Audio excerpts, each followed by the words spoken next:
जय हिंद। आज की वीडियो में हम लोग बात करेंगे वर्ब्स के बारे में। वर्ब होती क्या है, वर्ब के टाइप्स कितने होते हैं और सेंटेंस में वर्ब को कैसे यूज करते हैं, इन सभी चीजों के बारे में हम लोग आज सीखेंगे। तो देखते हैं वर्ब होती क्या है। तो verb is a word. Verb एक तो पहले आपको मैं बता दूं, जो पार्ट्स ऑफ स्पीच का वर्ब एक तो भाग है। ये क्या है जी, पार्ट्स ऑफ स्पीच का वर्ब एक क्या है, भाग है। पार्ट्स ऑफ स्पीच को आपको बताया गया है। तो देखते हैं वर्ब होती क्या है। तो it is a word. Verb क्या होती है, verb is a word doing और हैपनिंग। तो ये वर्ब जो है एक शब्द होती है। वर्ब क्या होती है, एक तो वर्ड होती है। कैसी वर्ड होती है जी, डूइंग और हैपनिंग, जिससे किसी कार्य का करना या होना पाया जाता है, उसे हम लोग क्या कहते हैं, वर्ब कहते हैं। ठीक है जी। तो वर्ब जो हमारी एक शब्द हो गई, जिससे किसी कार्य का करना या होना पाया जाएगा, उसे हम लोग क्या कहेंगे, वर्ब कह लेंगे। एग्जाम्पल देख लेते हैं जी। जैसे हम कहते हैं राइट, लिखना। क्या कह देते हैं, राइट, लिखना। तो लिखना शब्द है एक तो। लिखना क्या है, शब्द है। इससे क्या पता चल रहा है, लग रहा है कोई कलम चला रहा है। तो इससे हमें क्या पता चल गया, किसी के कलम चलाने वाला काम कर रहा है जी। तो वही क्या है, कोई ऐसा शब्द बोल दिया गया जिससे लग रहा है कि कोई काम हो रहा है, इसलिए हम लोग इस शब्द को क्या कहेंगे, वर्ब कहेंगे। जैसे हम कहते हैं ड्रिंक। क्या कह देते हैं, ड्रिंक। ड्रिंक मीन्स पीना होता है। ड्रिंक मीन्स क्या होता है, पीना। तो ये जो ड्रिंक शब्द है, कौन, ड्रिंक, इससे लग रहा है कोई कुछ लिया और उसको क्या कर रहा है, इनहेल कर रहा है, अंदर ले रहा है। ये क्या हो गया, ये भी एक तो काम को बता रहा है जी। तो ये एक शब्द है जो किसी कार्य के करने या होने को बता रहा है, उसे हम लोग क्या कहेंगे, वर्ब कहेंगे। और देख लेते हैं जैसे फॉल, गिरना। कोई चीज लग रहा है कहीं पर है और वो क्या हो रही है, गिर रही है। काम हो रहा है कि नहीं हो रहा है, तो इसको हम लोग क्या कहेंगे, वर्ब कहेंगे। तो कोई एक ऐसा शब्द है जिससे किसी कार्य का करना या होना पाया जाता है। It is a word doing और happening is called verb. Understand. चलिए आगे चलते हैं। वर्ब हमारी दो तरह की होती है, एक तो मेन वर्ब होती है और एक तो क्या हो जाती है, हमारी हेल्पिंग वर्ब। वर्ब हमारी कितनी तरह की होती है, वर्ब के दो टाइप्स होते हैं, एक मेन वर्ब हो जाती है और दूसरी टाइप क्या हो जाती है, इसकी हेल्पिंग वर्ब हो जाती है। मेन वर्ब देखते हैं ये क्या होती है, it does not depend on any other verb. करा कि जो हमारी इट मीन्स ये मेन वर्ब, ठीक है जी। It does not depend on any other verb. ये क्या होती है, किसी दूसरे वर्ब पर, any other verb for its meaning. ये किसी भी दूसरे वर्ब पर अपनी मीनिंग के लिए, अपने अर्थ के लिए डिपेंड नहीं करती, इसलिए हम इसको क्या कहते हैं, मेन वर्ब कहते हैं। कोई ऐसी वर्ब आ जाए, वर्ब आपको पता ही हो गया, तो कोई ऐसी वर्ब आ जाए जो अपनी मीनिंग के लिए, किसके लिए, अपनी मीनिंग के लिए किसी दूसरे वर्ब पर डिपेंड नहीं होती, उसे हम लोग क्या कहते हैं, मेन वर्ब कहते हैं। जैसे Ramesh saw me here, Ramesh ने मुझे देखा। तो देखने की मीनिंग निकल गई जी, सी की मीनिंग यहाँ पर निकल रही है कि नहीं निकल रही है। ये जो हमारी है कौन, वर्ब जो सा लिखी गई, ये क्या हो जाएगी, हमारी मेन वर्ब। ये किसी दूसरे पर डिपेंड है, इसमें एक ही वर्ब है तो किसी पर डिपेंड होगी नहीं।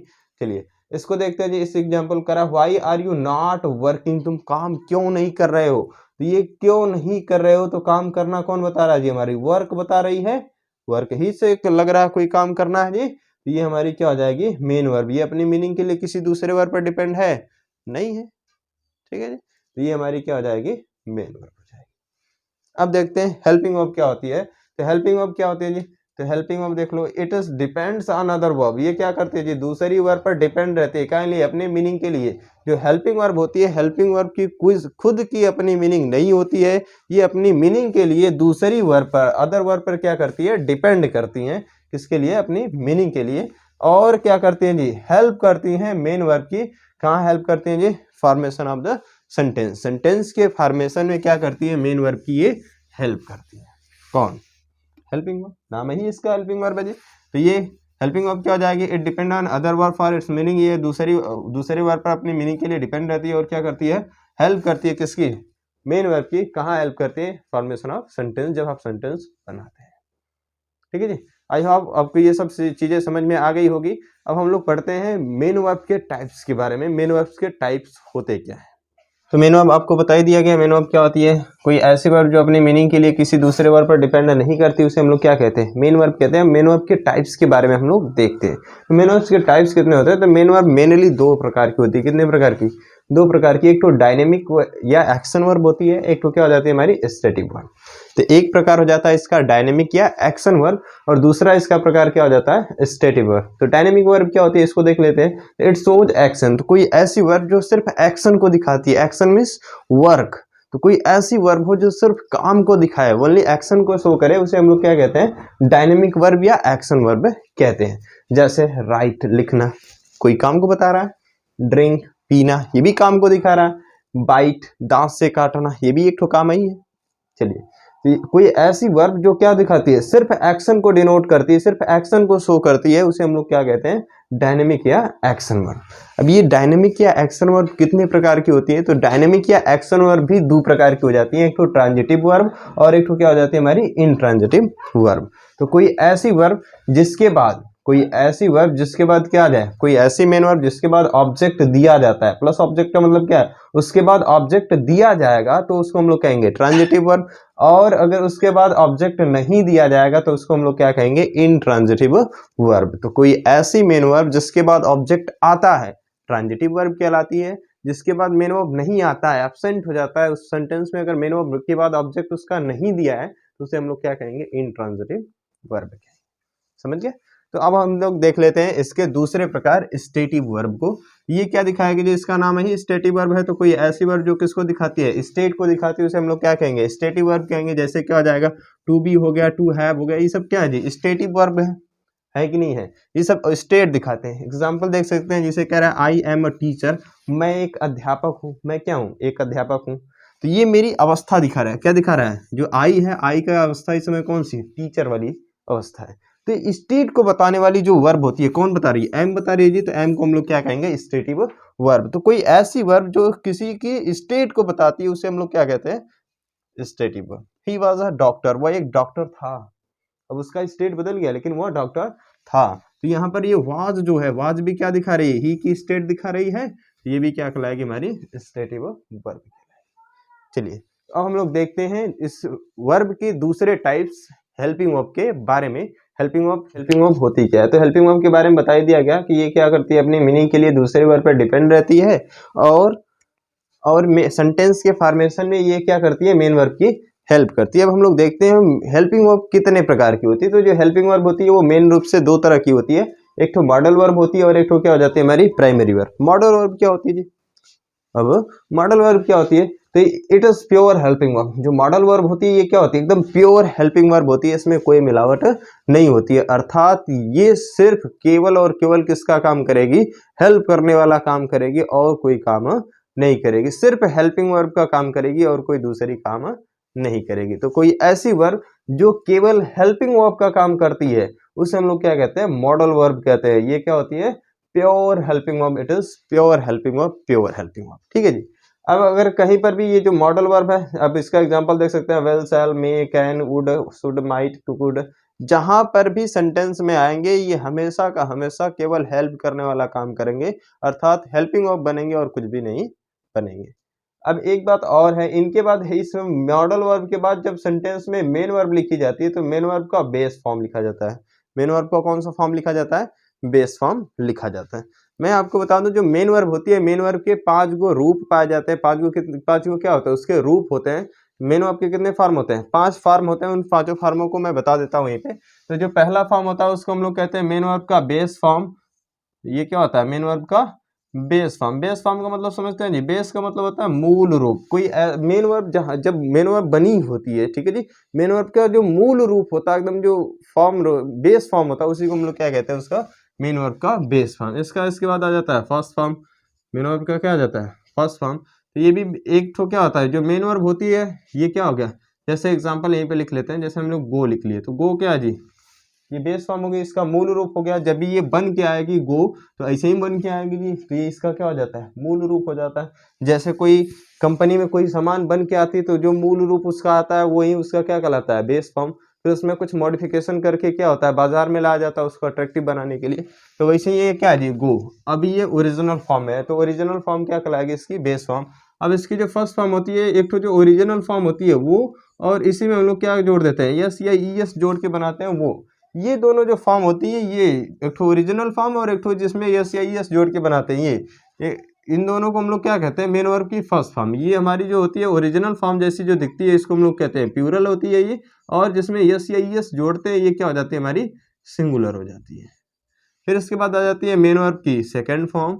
मेन वर्ब की सेकेंड फॉर्म याद करना पड़ जाएगा, तो ये क्या हो जाती है, गो का क्या हो जाता है, वेंट हो जाता है। इसकी थर्ड फॉर्म क्या हो जाएगी जी? अगर हम लोग मेन वर्ब की थर्ड फॉर्म देखें तो जो मेन वर्ब की थर्ड फॉर्म होती है वो क्या हो जाएगी? मेन वर्ब की थर्ड फॉर्म होती है, इसको भी याद करना पड़ेगा, तो इसकी थर्ड फॉर्म क्या हो जाती है? गॉन हो जाती है। फोर्थ फॉर्म को आपको याद नहीं करना पड़ेगा क्योंकि जो बेस फॉर्म होता है उसी में आईएनजी जोड़ने से ये बनती है। कौन? Fourth form. तो मेन वर्ब के 5 गो रूप होते हैं, 5 गो फॉर्म होते हैं मेन वर्ब की। First form, second form, third form, fourth form और एक थी ओरिजिनल फॉर्म होती है जिसको हम लोग कहते हैं बेसिक फॉर्म, मूल रूप मेन वर्ब का बेस फॉर्म। ठीक है जी। तो आपको ये समझ में आ गया होगा कि मेन वर्ब के 5 गो रूप होते हैं। ठीक है जी।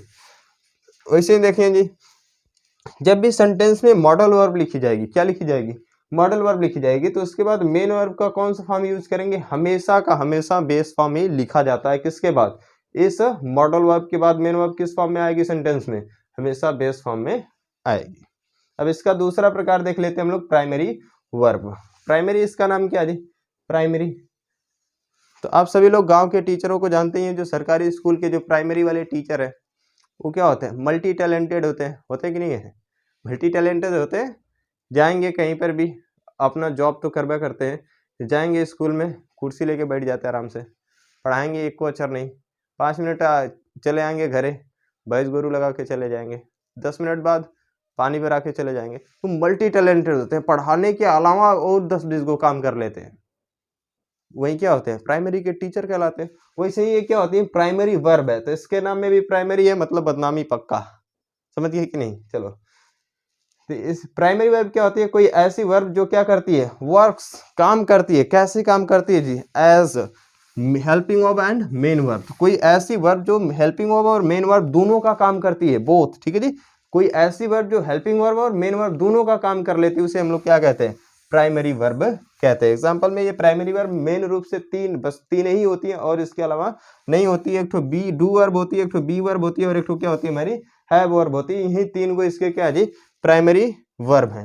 हेल्पिंग वर्ब 2 तरह की होगी, मॉडल वर्ब और प्राइमरी वर्ब। प्राइमरी वर्ब जो होती है वो क्या होती है? ये दोनों हेल्पिंग वर्ब और मेन वर्ब दोनों की तरह काम करती है और कितनी होती है? 3 गो होती हैं। एक तो डू वर्ब, बी वर्ब और हैव वर्ब।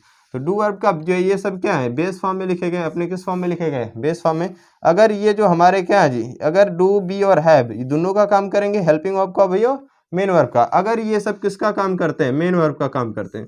तो मेन वर्ब अपनी मीनिंग के लिए किसी दूसरे पर डिपेंड रहती है? नहीं रहती है, तो इसकी मीनिंग निकलेगी। जब ये मेन वर्ब का काम करती है तो डू का मतलब हो जाता है करना, और बी का मतलब हो जाता है होना, और जो हैव है, हैव का मतलब होता है रखना या पास। ठीक है जी।